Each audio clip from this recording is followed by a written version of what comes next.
اور بڑا اسکیم جو ہے وہ منظر عام پہ آنے والا ہے، اور وہ پی آئی اے کی نجکاری، اور پی آئی اے کی نجکاری، اور یہ غیر معمولی واقعہ ہے، اور اصل میں پی آئی اے کے جہازوں کا مسئلہ نہیں ہے، بلکہ پاکستان انٹرنیشنل ایئر لائنز کی جو پراپرٹیز ہیں وہ اندرون ملک اور بیرون ملک، فرانس میں بھی، امریکہ میں بھی، اور پاکستان میں بھی، اور پاکستان کے تمام بڑے شہروں میں، ان کی مالیت ہے اربوں ڈالر، اربوں روپیہ نہیں، اربوں ڈالر مالیت ہے، اس پہ سب کی نظر ہے۔ اب پچھلے دنوں ایک خبر آئی کہ جی ایک ہولڈنگ کمپنی بنائی گئی ہے، اور اس ہولڈنگ کمپنی کا اب پرپس سامنے آ گیا، اور اب مسابقتی کمیشن آف پاکستان نے پاکستان انٹرنیشنل ایئر لائنز پی آئی اے کو کی نجکاری کی اسکیم آف ارینجمنٹ کی منظوری دے دی ہے، اور یہ اسکیم آف ارینجمنٹ کیا ہے؟ وہ ہے کہ پی آئی اے ہولڈنگ کمپنی لمیٹڈ پی آئی اے کے 100% شیئرز جو ہے وہ حاصل کرے گی، یعنی پی آئی اے سارے کا سارا اس ہولڈنگ کمپنی کے حوالے کر دیا جائے گا، اور اب اس کے اکارڈنگلی جو مسابقتی کمیشن کے جانب سے جو اعلامیہ جاری کیا گیا اس کے مطابق ہولڈ کو، یعنی کہ ہولڈنگ کمپنی جو ہے ہولڈ کو پی آئی اے کے 100% شیئرز، بنیادی اثاثے اور ادائیگیاں نان کور واجبات حاصل کرے گی، نان کور واجبات حاصل کرے گی، اور اسکیم کے تحت اس منظوری کے لیے جس متعلقہ مارکیٹ کی نشاندہی کی گئی ہے وہ پاکستان کی ریئل اسٹیٹ مارکیٹ ہے، اور لیکن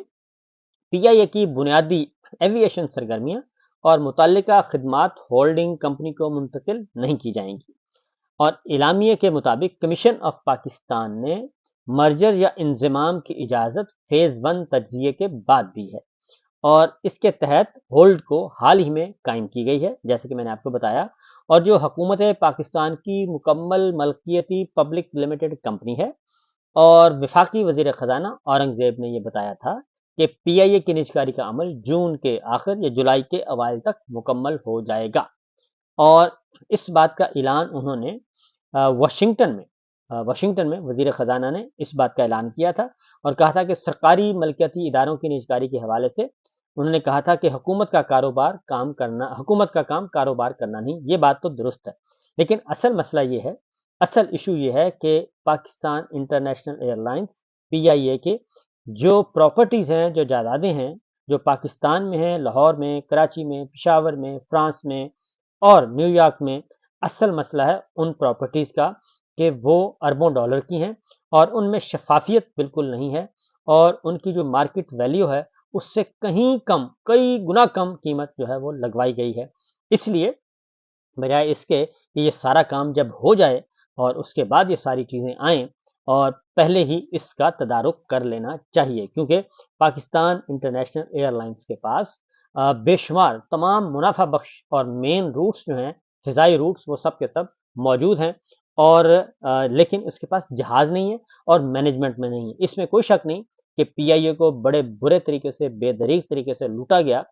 لیکن اس کا مطلب یہ بھی نہیں کہ جب آپ نجکاری کرنے پہ آئیں تو پھر اس کو کوڑیوں کے بھاؤ حوالے کر دیں اور پاکستان کے حصے میں،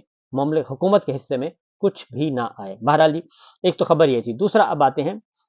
کیونکہ اس نے چیلنج ہونا ہے اور عدالتوں میں جانا ہے، پھر مسئلہ بنے گا، تو دیکھتے ہیں اس کو کس طریقے سے ہینڈل کیا جاتا ہے۔ اب آتے ہیں جناب عمران خان صاحب، پاکستان تحریک انصاف، اور ان کی خبر 9 مئی آ رہا ہے، اور عمران خان صاحب نے واضح طور پر کچھ احکامات دے دیے ہیں، اور ان احکامات کے نتیجے میں ہم کچھ تبدیلیاں بھی دیکھ رہے ہیں، کیونکہ 9 مئی کے جو اسیران ہیں، جو جیلوں میں بیچارے پڑے ہوئے ہیں، خواہ وہ کارکنان ہیں یا رہنما ہیں، ان کو جو پارٹی کی باہر موجود لیڈرشپ ہے وہ ان کے بارے میں بہت کم آواز اٹھا رہی تھی، تو عمران خان صاحب کو یہ بات پہنچائی گئی کہ جو وہ ہدایات دیتے ہیں ان ہدایات پر عمل نہیں ہوتا، اور عمران خان صاحب واضح طور پر یہ ہدایات دے چکے ہیں، احکامات دے چکے ہیں کہ جتنے بھی اسیران ہیں پاکستان تحریک انصاف کے، کارکنان، رہنما، اور جیلوں میں قید ہیں، تھانوں میں ہیں، ان کو ایک تو فری لیگل ایڈ دی جائے، ان کے خاندانوں کو لک آفٹر کیا جائے، اور اب یہ کام علیمہ خان صاحبہ خود کر رہی ہیں، اور پاکستان تحریک انصاف کے کچھ رہنماؤں کو بھی انہوں نے ذرا تھوڑا سا ایکٹیویٹ کیا ہے، اور اس کے ساتھ ساتھ عمران خان صاحب نے یہ بھی کہا تھا کہ ان کے گھروں میں ان کے خاندان والوں سے بھی ملاقات کی جائے، تو اب وہ ملاقاتیں بھی شروع ہو چکی ہیں، اور اسد کیسر صاحب جو ہیں وہ عالیہ حمزہ کے گھر بھی جا چکے ہیں، ان کی فیملی سے بھی مل چکے ہیں، اور اب ڈاکٹر یاسمین راشد صاحبہ کے گھر پہ بھی گئے ہیں، وہاں پہ بھی ان کی خیریت دریافت کی ہے، اور اس کے ساتھ ساتھ 9 مئی کے جو مظالم ہیں ان کو اب اجاگر کرنا ہے۔ یہ بہت بڑا اس وقت یہ خبر پاکستان تحریک انصاف جو مسئلہ بنا ہوا ہے اس کے لیے، اور اس نے اس کو اسی طریقے سے لے کر چلنا ہے کہ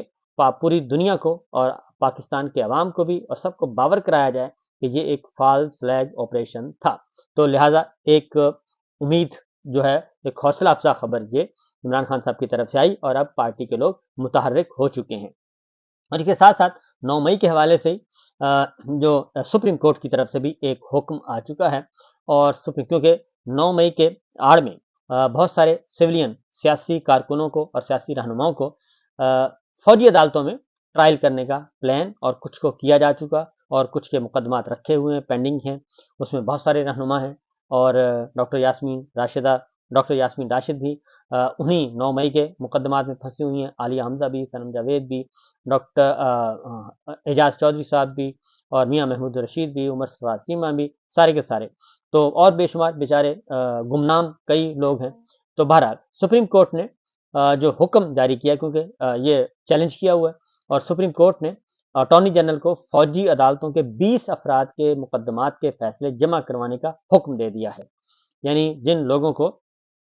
فوجی عدالتوں نے ٹرائل کیا ہے، انہوں نے جو فیصلے کیے ہیں وہ سارے کے سارے اب تحریری حکم دیا ہے۔ انہوں نے کہا جی سپریم کورٹ کی جانب سے جو سویلینز کے فوجی عدالتوں کا ٹرائل کیس میں 24 اپریل کی جو سماعت ہوئی تھی اس کا تحریری حکم نامہ ہے، اور اس میں انہوں نے کہا ہے کہ 20 افراد کے مقدمات کے فیصلے جمع کروائے جائیں، اور یہ بھی کہا ہے اٹارنی جنرل نے